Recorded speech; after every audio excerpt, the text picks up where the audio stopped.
नमस्कार, आप सभी का पुनः स्वागत है। हिंदी है जिंदगी हिंदी शिक्षण मंच समग्र विश्व यात्रा टाइम्स की मार्फत से हम आईसीएसई आईएससी के विद्यार्थियों के लिए उनकी पाठ्यक्रम में जो कहानियां हैं, ये नाटक है, निबंध है, उन्हें आप तक पहुंचाते हैं। और इसके लिए हमारे साथ जुड़ी हुई हैं डॉक्टर मंजरी शुक्ला जी। जी हाँ दोस्तों, मैं पुनः उन्हें मंत्र की उनकी जो भाषा जो है, जब आप सुनेंगे उन्हें तो मंत्र मुग्ध हो जाते हैं हम लोग। तो मैं उन्हें पुनः आमंत्रित करना चाहता हूं इस मंच पर, डॉक्टर मंजरी शुक्ला जी को। मैम नमस्कार। नमस्कार, आपका पुनः स्वागत है। हम लोग मोहन राकेश जी द्वारा रचित नाटक जो है उसको आपसे सुन रहे थे और मैं चाहूंगा ये सिलसिला फिर से शुरू हो जाए। आपका स्वागत। धन्यवाद। अभी तक इस नाटक के 3 भाग सुना चुकी हूँ मैं। अब आगे का भाग इस प्रकार है। अंबिका कहती है, तुम चले जाओ विलोम, तुम जानते हो कि तुम्हारा यहाँ आना। विलोम कहता है, मल्लिका को सह नहीं है। दीपक जलाकर अंबिका की ओर घूमता है। मैं जानता हूँ अंबिका, मल्लिका बहुत भोली है। वह लोक और जीवन के संबंध में कुछ नहीं जानती। दीवार में बने हुए आधार में उन्मुख को तिरछा करके लगा देता है। वह नहीं चाहती कि मैं इस घर में आऊं, क्योंकि कालिदास नहीं चाहता। घूमकर अंबिका के निकट आता है। और कालिदास क्यों नहीं चाहता? क्योंकि मेरी आंखों में उसे अपने हृदय का सत्य झांकता दिखाई देता है। उसे उलझन होती है। किंतु तुम तो जानती हो अंबिका, मेरा एकमात्र दोष है कि मैं जो अनुभव करता हूँ स्पष्ट कह देता हूँ। अंबिका कहती है, मैं इस समय तुम्हारे दोष अदोष का विवेचन नहीं करना चाहती। विलोम कहता है, देख रहा हूं कि इस समय तुम बहुत आर्द्र हो। और तुम कब आर्द्र नहीं रही अंबिका? तुम्हारा तो जीवन ही पीड़ा का इतिहास है। पहले से कहीं दुबली हो गई हो। सुना है कालिदास उज्जैनी जा रहा है। अंबिका कहती है, मैं नहीं जानती। विलोम जैसे उसकी बात न सुनकर झरोखे के निकट चला जाता है और कहता है, राज्य की ओर से उसका सम्मान होगा। कालिदास राजकवि के रूप में उज्जैनी में रहेगा। मैं समझता हूं कि उसके जाने के पूर्व ही उसका और मल्लिका का परिणयन हो जाना चाहिए। अन्यथा इस संबंध में तुमने कुछ तो सोचा होगा। अंबिका क्षण भर माथे को हाथ से पकड़े रहती है और कहती है, मैं इस समय कुछ भी नहीं सोचना चाहती। विलोम पूछता है, तुम मल्लिका की मां इस विषय में नहीं सोचना चाहती? आश्चर्य है। अंबिका कहती है, मैंने तुमसे कहा है विलोम, तुम चले जाओ। विलोम झरोखे की ओर पीठ करके खड़ा हो जाता है और कहता है, कालिदास उज्जैनी चला जाएगा और मल्लिका, जिसका नाम उसके कारण सारे प्रांतर में अपवाद का विषय बना है, पीछे यहां पड़ी रहेगी। क्यों अंबिका? अंबिका कुछ न कहकर आंखों को आंचल से दबाए हुए आसन पर बैठ जाती है। विलोम घूमकर उसके सामने आ जाता है। क्यों? तुमने इतने वर्ष ये सब पीड़ा क्या इसी दिन के लिए सही है? दूर से देखने वाला ही अनुभव कर सकता है कि इन वर्षों में तुम्हारे साथ क्या क्या बीता है। समय ने तुम्हारे मन, शरीर और आत्मा की इकाई को तोड़ कर रख दिया है। तुमने तिल तिल करके अपने को गलाया है कि मल्लिका को किसी अभाव का अनुभव ना हो। और आज जबकि उसके लिए जीवन भर के अभाव का प्रश्न सामने है, तुम कुछ सोचना नहीं चाहती। अंबिका कहती है, तुम ये सब सुनाकर मेरा दुख कम नहीं कर रहे हो विलोम। मैं अनुरोध करती हूँ कि तुम इस समय मुझे अकेली रहने दो। विलोम कहता है, इस समय मैं अपना तुम्हारे पास होना आवश्यक समझता हूँ अंबिका। मैं ये सब बातें तुम्हें नहीं, उसे सुनाने के लिए आया हूँ। मैं आशा कर रहा हूँ कि वह मल्लिका के साथ अभी यहाँ आएगा। मैंने मल्लिका को जगदम्बा के मंदिर की ओर जाते देखा है। मैं यहीं पर उसकी प्रतीक्षा करना चाहता हूँ। ब्योणी से आगे कालिदास और उसके पीछे मल्लिका आती है। कालिदास कहता है, अधिक प्रतीक्षा नहीं करनी पड़ेगी विलोम। विलोम को देखते ही मल्लिका की आंखों में क्रोध और वितृष्णा का भाव उमड़ आता है और वह झरोके की ओर चली जाती है। कालिदास विलोम के निकट आ जाता है और कहता है, मैं जानता हूं कि तुम कहां, किस समय और क्यों मेरे साक्षात्कार के लिए उत्सुक होते हो। कहो, आजकल किसी नए छंद का अभ्यास कर रहे हो? विलोम कहता है, छंदों का अभ्यास मेरी वृत्ति नहीं है। कालिदास कहता है, मैं जानता हूं कि तुम्हारी वृत्ति दूसरी है। क्षण भर उसकी आंखों में देखता रहता है। इस वृत्ति ने संभवतः छंदों का अभ्यास सर्वथा छुड़ा दिया है। विलोम कहता है, आज निसंदेह तुम छंदों के अभ्यास पर गर्व कर सकते हो। उल्मुख के निकट जाकर उसके काष्ठ को सहलाने लगता है। उल्मुख का प्रकाश उसके मुख पर पड़ता है। सुना है राजधानी से निमंत्रण आया है? कालिदास जवाब देता है, सुना मैंने भी है। तुम्हें दुख हुआ? विलोम कहता है, दुख? हाँ हाँ, बहुत। एक मित्र के बिछोड़ने का दुख किसे नहीं होता। कल ब्रह्म मुहूर्त में ही चले जाओगे? कालिदास कहता है, ये मैं नहीं जानता। विलोम कहता है, मैं जानता हूं। आचार्य कल ब्रह्म मुहूर्त में ही लौट जाना चाहते हैं। राजधानी के वैभव में जाकर ग्राम प्रांतर को भूल तो नहीं जाओगे? एक दृष्टि मल्लिका पर डालकर फिर उसकी ओर देखता है। सुना है वहां जाकर व्यक्ति बहुत व्यस्त हो जाता है। वहां के जीवन में कई तरह के आकर्षण हैं, रंगशालाएं, मदिरालय और अन्याय विलास भूमियां। मल्लिका के मुख पर बहुत कठोरता छा जाती है। मल्लिका कहती है, आर्य विलोम, यह समय और यह स्थान निसंदेह इन बातों के लिए नहीं है। मैं इस समय आपको यहां देखने की आशा नहीं कर रही थी। विलोम कहता है, मैं जानता हूं कि इस समय मुझे देखकर तुम यहां प्रसन्न नहीं हो, परंतु मैं अंबिका से मिलने आया था। बहुत दिनों से भेंट नहीं हुई है। यह कोई ऐसी अप्रत्याशित बात नहीं है। कालिदास, विलोम का कुछ भी करना अप्रत्याशित नहीं है। हाँ, कहीं कुछ न करना अप्रत्याशित हो सकता है। विलोम कहता है, यह वास्तव में प्रसन्नता का विषय है कालिदास, कि हम दोनों एक दूसरे को इतनी अच्छी समझते हैं। निसंदेह मेरी प्रकृति में ऐसा कुछ नहीं है जो तुमसे छिपा हो। क्षण भर कालिदास की आंखों में देखता रहता है। विलोम क्या है? एक असफल कालिदास, और कालिदास एक सफल विलोम। हम कहीं एक दूसरे के बहुत निकट पड़ते हैं। उल्मुख के पास से हटकर कालिदास के पार्श्व में आ जाता है। कालिदास कहता है, निसंदेह सभी विपरीत एक दूसरे के बहुत निकट पड़ते हैं। विलोम जवाब देता है, अच्छा है, तुम इस सत्य को स्वीकार करते हो। मैं उस निकटता के अधिकार से तुमसे एक प्रश्न पूछ सकता हूं? संभवतः फिर कभी तुमसे बात करने का अवसर प्राप्त ना हो। एक दिन का व्यवधान तुम्हें हमसे बहुत दूर कर देगा ना? कालिदास कहता है, वर्षों का व्यवधान भी विपरीत को विपरीत से दूर नहीं करता। मैं तुम्हारा प्रश्न सुनने के लिए उत्सुक हूं।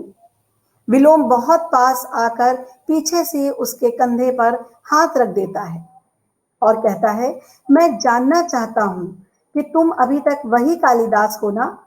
अर्थपूर्ण दृष्टि से अंबिका की ओर देखता है। कालिदास कहता है, मैंने तुम्हारा अभिप्राय नहीं समझा। उसका हाथ अपने कंधे से हटा देता है। विलोम कहता है, मेरा अभिप्राय है कि तुम अभी तक वही व्यक्ति हो ना जो कल तक थे। मल्लिका आवेश में झरोके के पास से उधर की ओर बढ़ जाती है और कहती है, आर्य विलोम, मैं इस प्रकार की अनर्गलता को क्षम्य नहीं समझती। विलोम कहता है, अनर्गलता? कहकर अंबिका के निकट आ जाता है।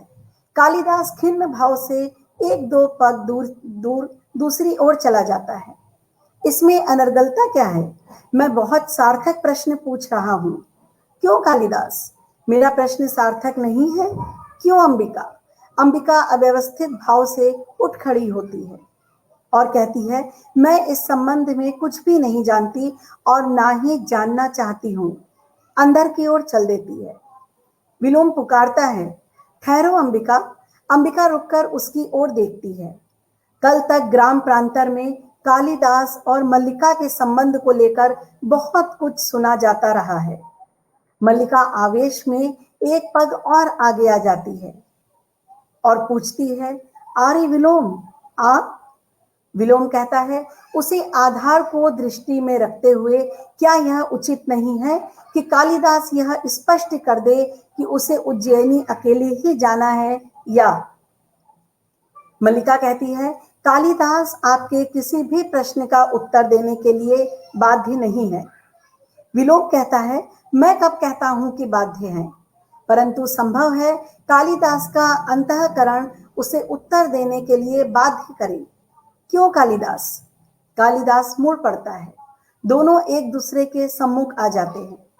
कालिदास कहता है, मैं तुम्हारी प्रशंसा करने के लिए अवश्य बाध्य हूं। तुम दूसरों के घर में ही नहीं, उनके जीवन में भी अनाधिकार प्रवेश कर जाते हो। विलोम पूछता है, अनाधिकार प्रवेश? मैं? क्यों अंबिका? तुम्हें कालिदास की ये बात कहां तक संगत प्रतीत होती है कि मैं विलोम दूसरों के जीवन में अनाधिकार प्रवेश करता हूं? अंबिका कहती है, मैं कह चुकी हूं, मुझे इस संबंध में कुछ नहीं कहना है। अंदर चली जाती है।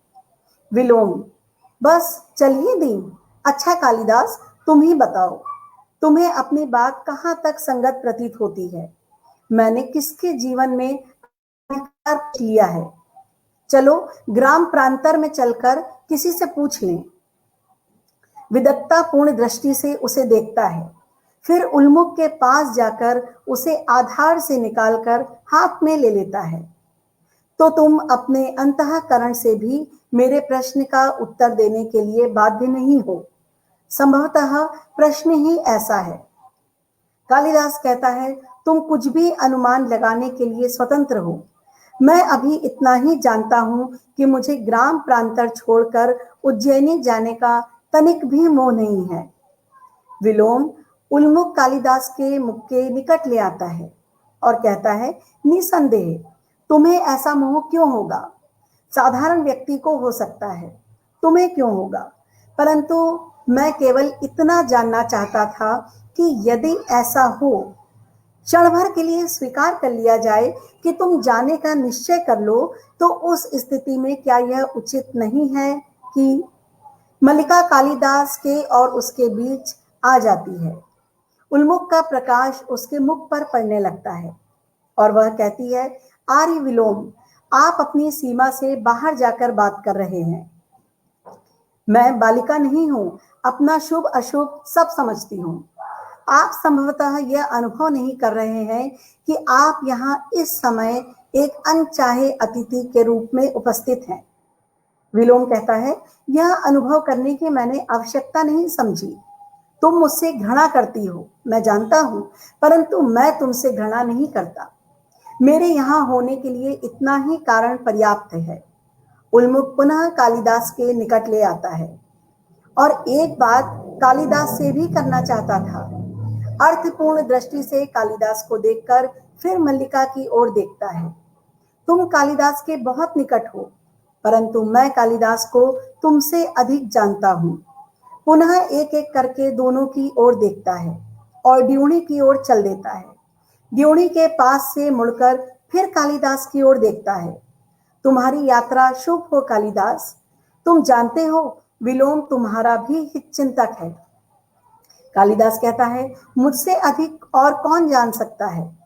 विलोम के कंठ से तिरस्कार पूर्ण हंसी का स्वर निकलता है और वह मल्लिका की ओर देखता है और कहता है, अनचाहा अतिथि संभवतः फिर भी कभी आ पहुंचे, तब के लिए भी क्षमा चाहते हुए।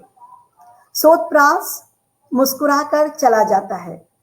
सोतप्रास का अर्थ है व्यंग्य पूर्वक। कालिदास क्षण भर मल्लिका की ओर देखता रहता है, फिर झरोके के निकट चला जाता है। मल्लिका पूछती है, फिर उदास हो गए? कालिदास झरोके के बाहर की ओर देखता है। देखो, तुम मुझे वचन दे चुके हो। कालिदास सहसा उसके निकट आ जाता है और कहता है, तुम फिर एक बार सोचो मल्लिका, प्रश्न सम्मान और राज्याश्रय स्वीकार करने का नहीं है, उससे कहीं बड़ा प्रश्न मेरे सामने है। मल्लिका कहती है, और वह प्रश्न मैं हूं ना?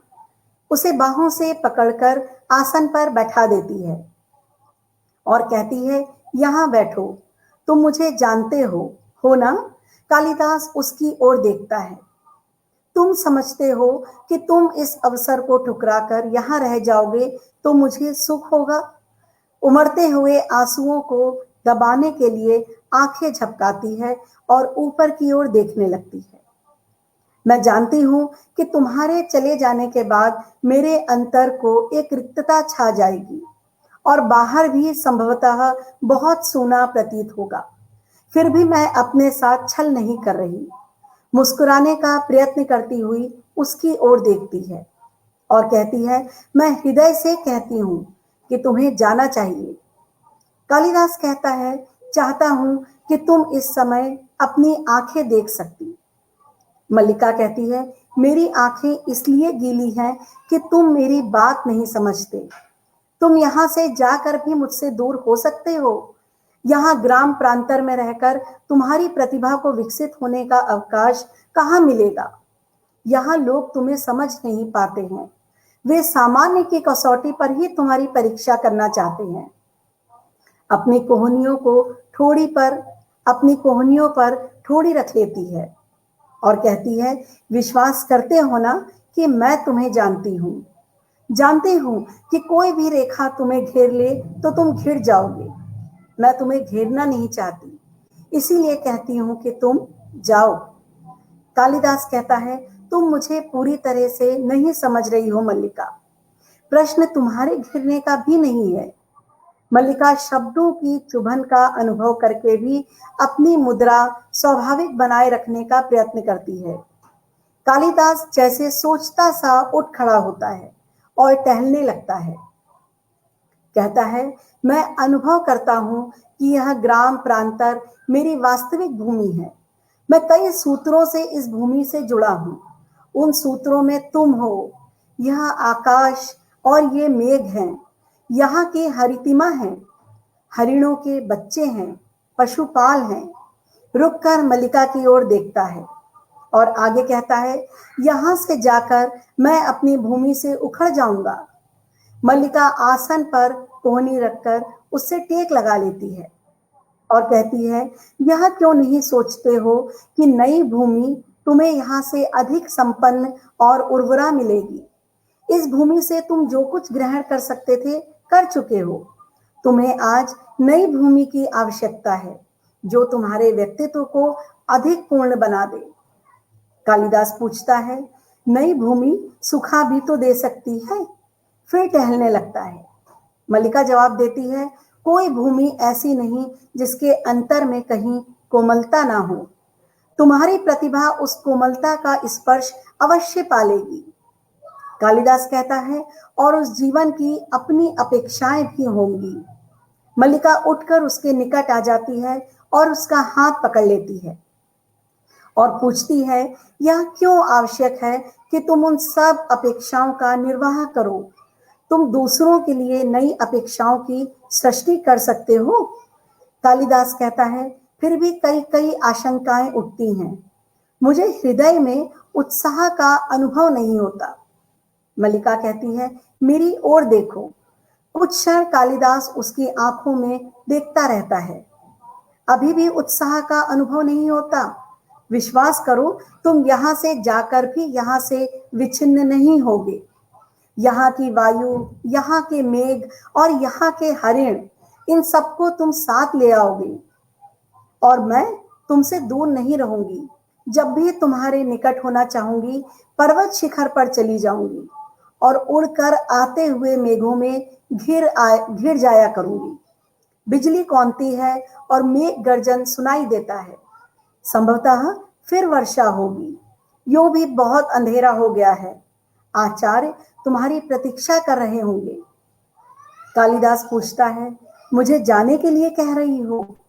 मल्लिका जवाब देती है, हाँ, देखना, मैं तुम्हारे पीछे प्रसन्न रहूंगी, बहुत घूमूंगी और हर संध्या को जगदम्बा के मंदिर में सूर्यास्त देखने जाया करूंगी। कालिदास पूछता है, इसका अर्थ है तुमसे विदा लूं? मल्लिका जैसे सहसा चिहुक उठती है और कहती है, नहीं, विदा तुम्हें नहीं दूंगी। जा रहे हो इसलिए केवल प्रार्थना करूंगी कि तुम्हारा पथ प्रशस्त हो। जाओ। कालिदास क्षण भर आंखें मूंदे रहता है, फिर झटके से चला जाता है। मल्लिका हाथों में मुंह छुपाए आसन पर जा बैठती है। तीव्र मेघ गर्जन सुनाई देता है और सात वर्षा का शब्द सुनाई देने लगता है। मल्लिका अपने को रोकने का प्रयत्न करते हुए भी सिसक उठती है। अंबिका अंदर से आकर उसके सिर पर हाथ रख देती है और उसका सिर ऊपर उठाती है और कहती है, मल्लिका। मल्लिका अंबिका की ओर देखती है और झरोके के पास जाकर उससे सिर टिका लेती है। अंबिका कहती है, तुम स्वस्थ नहीं हो मल्लिका, चलो अंदर चलकर विश्राम लो। मल्लिका सिसकियां दबाने का प्रयत्न करती हुई उसी तरह खड़ी रहती है और कहती है, मुझे अभी यहीं रहने दो माँ, मैं अस्वस्थ नहीं हूं। देखो माँ, चारों ओर कितने गहरे मेघ घिरे हैं। कल ये मेघ उज्जैनी की ओर उड़ जाएंगे। पुनः हाथों में मुंह छुपाकर सिसक उठती है। अंबिका उसके निकट आकर उसे अपने से सटा लेती है और कहती है, रो नहीं मल्लिका। मल्लिका कहती है, मैं रो नहीं रही हूं माँ, मेरी आंखों से जो बरस रहा है यह दुख नहीं है, यह सुख है माँ, सुख। अंबिका के वक्ष में मुंह छुपा लेती है। पुनः मेघ गर्जन सुनाई देता है और वर्षा का शब्द तीव्र हो उठता है। प्रकाश क्षीण हो जाता है और पर्दा धीरे धीरे गिरता है।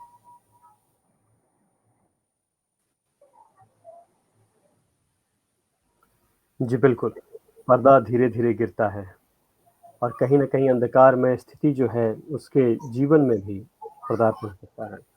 जी हाँ, बहुत-बहुत धन्यवाद मैम, पुनः आपको नमन है और मुझे विश्वास है कि विद्यार्थी इससे लाभान्वित हो रहे हैं और हमारे जितने भी शिक्षक मित्र हैं, इसे अपने बच्चों तक इसको फैलाने में अपना सहयोग दे रहे हैं और दे रहे हैं, सही मायने में दे रहे हैं।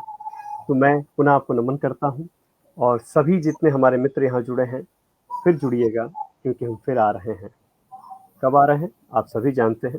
जी हाँ, मंगलवार को फिर मुलाकात होगी। जी हाँ, इजाज़त दीजिए हमें। नमस्कार। मैम, आपको पुनः नमन। नमस्कार। नमस्कार। नमस्कार। नमस्कार।